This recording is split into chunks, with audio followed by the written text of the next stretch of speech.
తన నియోజకవర్గ అభివృద్ధిని పక్కకు పెట్టి మంత్రి జోగి రమేష్ జనసేన అధినేత పవన్ కళ్యాణ్ విమర్శించడమే పనిగా పెట్టుకున్నారని కృష్ణా జిల్లా జనసేన పార్టీ అధ్యక్షుడు బండిరెడ్డి రామ్ విమర్శించారు. తన మంత్రి పదవిని కాపాడుకునేందుకు జనసేన పార్టీ అధినేత పవన్ కళ్యాణ్పై బూతులు మాట్లాడుతూ మంత్రి జోగి రమేష్ బూతుల మంత్రిగా ప్రసిద్ధికెక్కారని ఆయన అన్నారు. కృష్ణా జిల్లా పెరణ నియోజకవర్గం బంటుమిల్లి మండల కేంద్రంలో ఆయన మీడియాతో మాట్లాడారు. బూతులు ఆపి నియోజకవర్గ సమస్యలపై జోగి రమేష్ దృష్టి పెట్టాలని ఆయన హితవు పలికారు. గ్రామాల్లో మౌలిక సదుపాయాలు కల్పించడంలో ఆయన అసమర్థతగా స్పష్టంగా కనిపిస్తున్నదని బండిరెడ్డి రామ్ అన్నారు. కానీ ప్రజా సమస్యలు ఏనాడు దృష్టి పెట్టలేదు.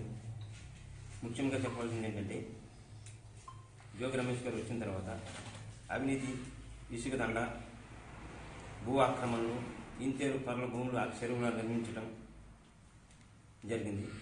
అంతేకాకుండా చిన్న పాండ్రాక ప్రభుత్వ ఆసుపత్రి ఉంది. దీనికి 30 పడకల ఆసుపత్రి నిర్మించడం జరిగింది.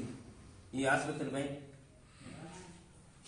ఆగస్టు మొదటి వారంలో కలెక్టర్ గారికి విన్నవించుకోవడం జరిగింది. మా మండలం తరఫున సరైన డాక్టర్ లేరని, వైద్య సదుపాయం లేదని, అదేవిధంగా మంచినీటి సమస్య ఉంది. మల్లేశ్వరం రచిత మంచినీటి సమస్య ఉంది.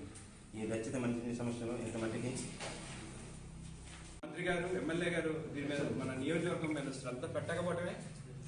మొన్నటికి మొన్న జగన్మోహన్ రెడ్డి గారు మన నియోజకవర్గానికి వస్తే, ముఖ్యమంత్రి గారు వస్తే ఆయన ఏమడిగారండి? 103 కోట్లు అడిగారు. దేనికి? వెనకబడిపోయిన నియోజకవర్గం మాదన్న, మాకు 103 కోట్లు ఇస్తే, 103 కోట్లు ఇస్తే మేము మా నియోజకవర్గాన్ని బాగు చేసుకుంటాం అన్నారు.